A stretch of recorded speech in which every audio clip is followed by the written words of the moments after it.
Good morning, students. Welcome back. Our today's lecture is very much important because today we are going to start numerical portion of your macroeconomics. In Indian economy, there is no numerical, but in macroeconomics, one question can be framed from this unit, that is unit 1, national income and related aggregate, and another question can be framed from unit 3rd, that is short run equilibrium output. Today we will discuss numerical portion of your unit 1, that is national income and related aggregate. And today we do only basics of numericals. You must have to understand these basics to do your numericals. Clear? Our topic is aggregates related to national income. I have told you earlier that national income can be abbreviated in the form of NNP at FC. We already defined national income and domestic income in our first video of this lecture, of this unit. Domestic income. Domestic income can be abbreviated in the form of NTP at FC, and national income can be abbreviated in the form of NNP at FC. You must have to remember that both these incomes are in the form of FC. FC means factor cost. और ये abbreviation आपको ध्यान रखनी बहुत जरूरी है, because जब question आपसे फ्रेम होगा आपको कहा जाएगा कैलकुलेट डोमेस्टिक इनकम और calculate national income. If you don't know what we abbreviated this domestic income, you can't calculate your numerical. Clear? So you must have to remember that domestic income can be abbreviated in the form of NBP at FC, and national income can be abbreviated in the form of NNP at FC. Now aggregates related to national income. इस national income से related जो aggregates हैं वो 8 है आपके पास. 8 aggregates हैं आपके पास. First आपके पास एग्रीगेट कौन सा आएगा, फर्स्ट टर्म कौन सी आएगी, that is domestic income. Domestic income NDP at FC which we called N for net, D for domestic, P for product and factor cost. Net domestic product at factor cost. The next aggregate is national income. National income is NNP at FC. NNP at FC को आप कैसे pronounce करोगे, net national product at factor cost. First N for net, second N for national. Generally बच्चे confuse हो जाते हैं, बच्चे first को नेशनल ले लेते हैं, but first is net. Clear? Net national product at factor cost. Similarly आपके पास नेक्स्ट टर्म है GDP at FC. G for gross, D for domestic, P for product and at factor cost. After that है GNP at FC, gross, N for national, product at factor cost. एक चीज आपने देखी, ये चारों terms आपके पास factor cost पर है. इसी तरह से आगे अब 4 टर्म्स आपके पास मार्केट प्राइस पर है. इन्हीं 4 टर्म्स को NDP at MP, NNP at MP, GDP at MP and GNP at MP. What is this MP? NDP at MP, net domestic product at market price. इसी तरह से net national product at market price, gross domestic product at market price and gross national product at market price. ये चारों ही term आपके पास market price पर है. Clear? तो आपके पास एक जो आपके पास टर्म जो अंडरस्टूड करनी है आपको, that is factor cost and market price. Clear? दूसरी टर्म देखिए, आपके पास नेट और ग्रोस पर भी 4 टर्म्स है. Net, this is also net, this is also net and this is also net. 4 term आपके पास नेट पर है और 4 ही आपके पास ग्रोस पर है. तो आपके पास दूसरी जो आपको टर्म अंडरस्टूड करनी होगी न्यूमेरिकल के लिए, that is gross and net.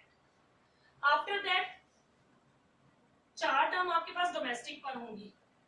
Domestic, ये 4 टर्म आपके पास डोमेस्टिक पर है और डोमेस्टिक का उल्टा होगा आपके पास नेशनल. तो 4 टर्म ही आपके पास नेशनल पर होंगी. तो आपके लिए जो बेसिक्स को समझने के लिए 3 टर्म्स को आपको समझना जरूरी है. First is net and gross, second is domestic and national, and third is market price and factor cost. Now what is net and gross? वैसे we have already discussed about net and gross in chapter 1 of this unit. First is net and gross. Gross और net को समझने के लिए आप ये देखिए कि आपको इसमें डेप्रिसिएशन को आपको इधर उधर करना होगा. डेप्रिसिएशन का अनदर नेम होता है consumption of fixed capital. Consumption of fixed capital. Clear? Now what is depreciation? I told you earlier that depreciation is the loss in the value of fixed asset.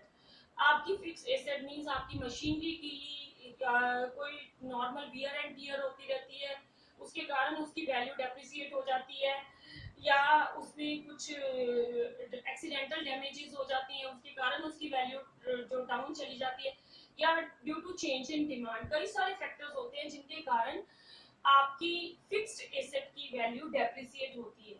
उसको कहते हैं consumption of fixed capital. Clear?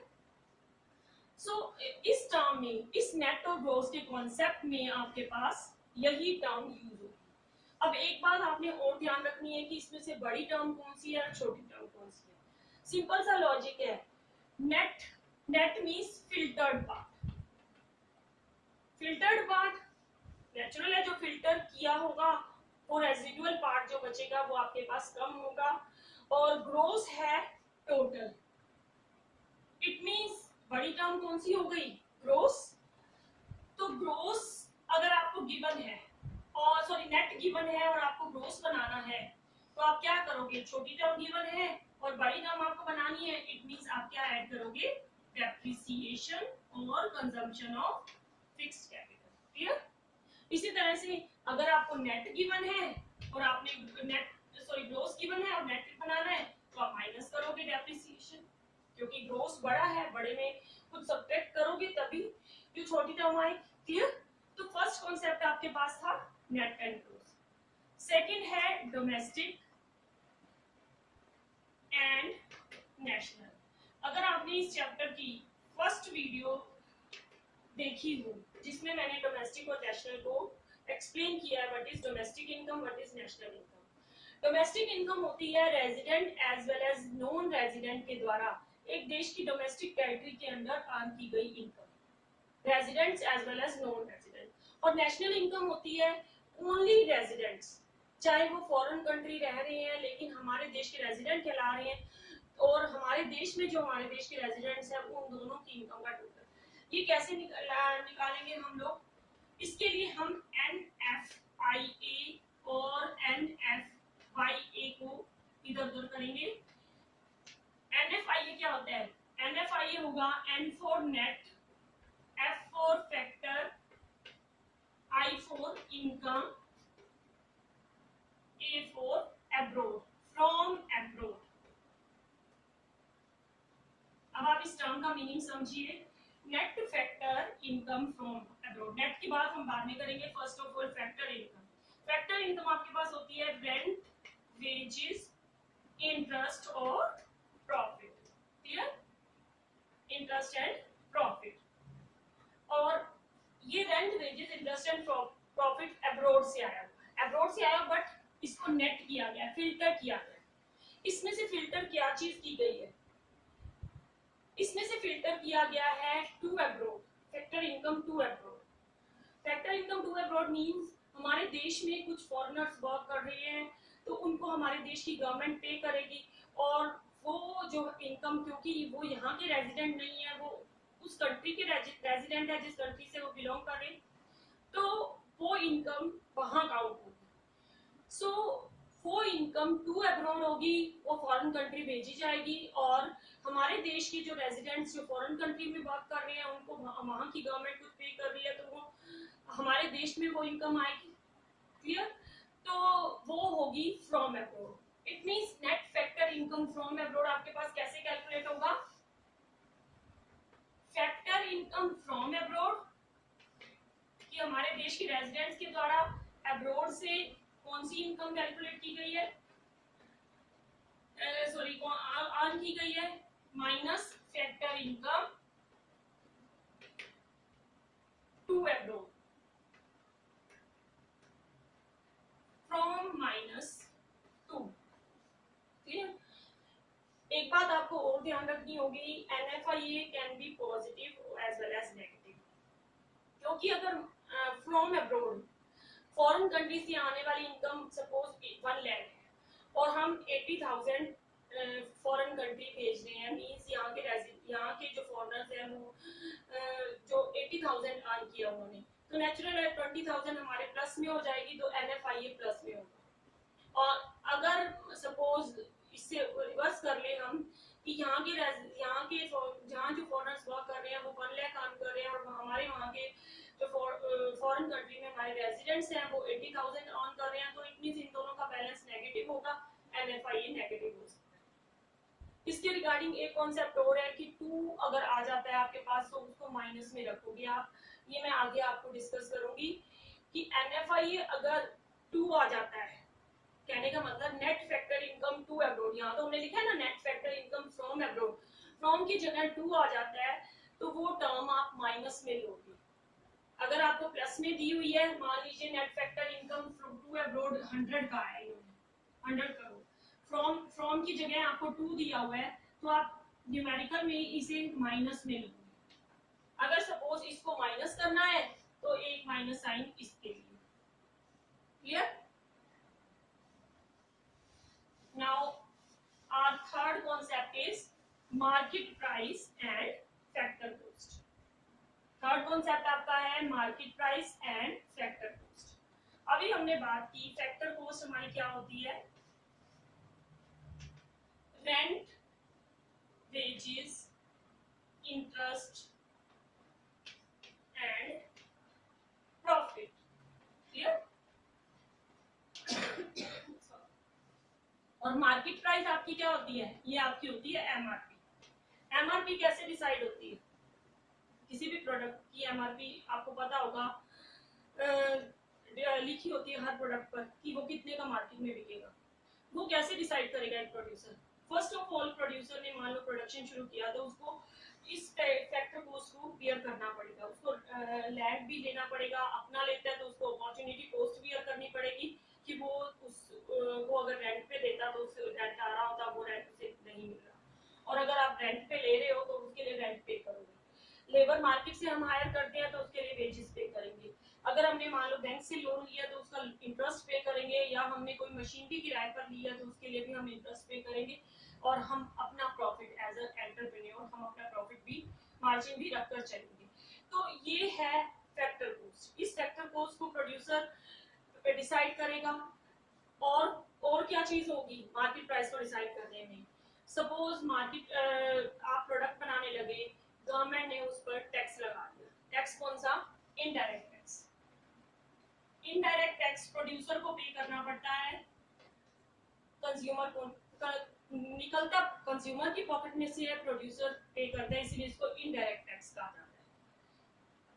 तो suppose government ने उस पर GST लगा दिया, clear, GST लगा दिया तो प्रोड्यूसर क्या करेगा, प्रोड्यूसर अपनी पॉकेट में से तो पे करेगा नहीं, पर यूनिट के हिसाब से उसकी प्राइस को इंक्रीज कर देगा। मान लीजिए कोई चीज है वो पहले 12 रुपए की सेल कर रहा था, अब GST लगने से वो 15 रुपए की सेल कर रहा है, ठीक है, वो 3 रुपए पर पीस के हिसाब से पॉकेट में से किसकी निकाल रहा है, कंज्यूमर की पॉकेट में से, इसीलिए इसको इनडायरेक्ट टैक्स कहा। ठीक है, तो हम बात कर रहे थे कि MRP कैसे डिसाइड होगा। First of all factor income, factor cost producer देखेगा।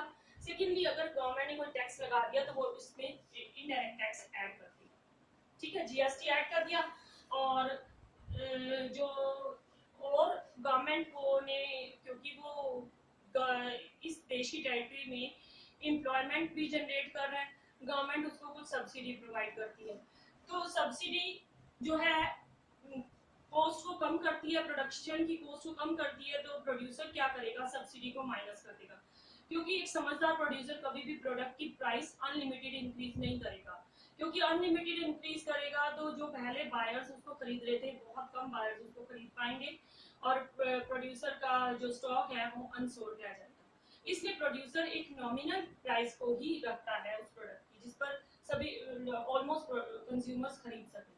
सो वो सब्सिडीज को इसमें माइनस कर देगा। क्लियर? सब्सिडीज को माइनस किया, अब आपके पास एमपी क्या बन गई,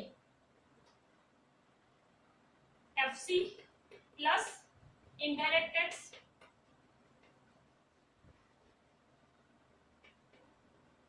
माइनस सब्सिडीज। क्लियर? अब इसके लिए हमारे पास टर्म यूज होती है नेट इनडायरेक्ट टैक्स। तो आपका फॉर्मूला क्या बन गया, एमपी आपने बनाना है और आपको एफसी गिवन है, तो एफसी प्लस एनआईटी, इसकी शॉर्ट फॉर्म है एनआईटी। एफसी प्लस एनआईटी कर दोगे तो आपके पास क्या आ जाएगा, एमपी। क्लियर? सो अब आपको पता है इसमें से एक चीज आपको और ध्यान रखनी है, इसमें से बड़ी टर्म कौन सी है। नेचुरल है मार्केट प्राइस बड़ी होगी, क्योंकि सब्सिडीज बहुत कम मिलती हैं, टैक्सेस ज्यादा लगते हैं। सो इसलिए जो है आपके पास एमपी जो होती है वो बड़ी होती है, मार्केट प्राइस बड़ी होती है और फैक्टर कॉस्ट छोटी टर्म। क्लियर? नाउ सपोज आपको दिया हुआ है जीएनपी एट एमपी, आपको बनाना है एनडीपी एट एफसी। आप क्या करोगे, इन दोनों टर्म्स को इक्वेट करोगे। ये न्यूमेरिकल के लिए मैं आपको फॉर्मूला एक एग्जांपल दे रही हूँ। सपोज आपको जीएनपी गिवन है और आपने बनाना है एनडीपी एट एफसी। कैसे बनाएंगे हम, फर्स्ट टर्म को लीजिए ग्रोस और नेट। फर्स्ट नेट है, नेट आपने निकालना है, ग्रोस आपको गिवन है, तो मैंने आपको बताया था आपको डेप्रिसिएशन इसमें माइनस करना पड़ेगा, क्योंकि ग्रोस बड़ा है और नेट छोटा है। क्लियर? माइनस करेंगे डेप्रिसिएशन को, उसके बाद आपकी ये टर्म है डोमेस्टिक और ये है नेशनल। ठीक है? नेशनल के लिए हमने टर्म की बात की थी एनएफआई। अब बड़ी टर्म देखें, नेशनल बड़ी है और डोमेस्टिक छोटी। बड़ी आपको गिवन है, आपने छोटी बनानी है, तो माइनस कर दोगे एनएफआई। क्लियर? इधर से एमपी, एमपी मार्केट प्राइस, अभी हम बात कर चुके हैं कि मार्केट प्राइस आपके पास बड़ी टर्म है और फैक्टर कॉस्ट छोटी है, तो उसके लिए टर्म क्या थी, एनआईटी। एनआईटी टर्म थी ना, तो हम इसमें क्या करेंगे, एनआईटी को माइनस कर देंगे। अब आप देखिए इस टर्म को माइनस करने से ये क्या बन गया, नेट। इस टर्म को माइनस करने से क्या बन गया, डोमेस्टिक, और एनआईटी को माइनस करने से क्या बन गया, एफसी। ये हमारे पास यही है। क्लियर? तो ये चीजें आपको गिवन होंगी न्यूमेरिकल में। मैं एक न्यूमेरिकल का एग्जांपल भी आपको दूंगी। ये टर्म्स आपको न्यूमेरिकल्स में गिवन होगी और जिसके थ्रू आप ये कैलकुलेट करोगे। But these our basics. ये टॉपिक बहुत इंपॉर्टेंट है, क्योंकि अगर आप इन्हीं बेसिक्स को समझोगे तभी आप अपने न्यूमेरिकल को कंक्लूड कर पाओगे, क्योंकि लास्ट पोर्शन और मे बी आपके न्यूमेरिकल का स्टार्टिंग पोर्शन यही बेसिक्स होगा। Clear? Thanks, have a nice day.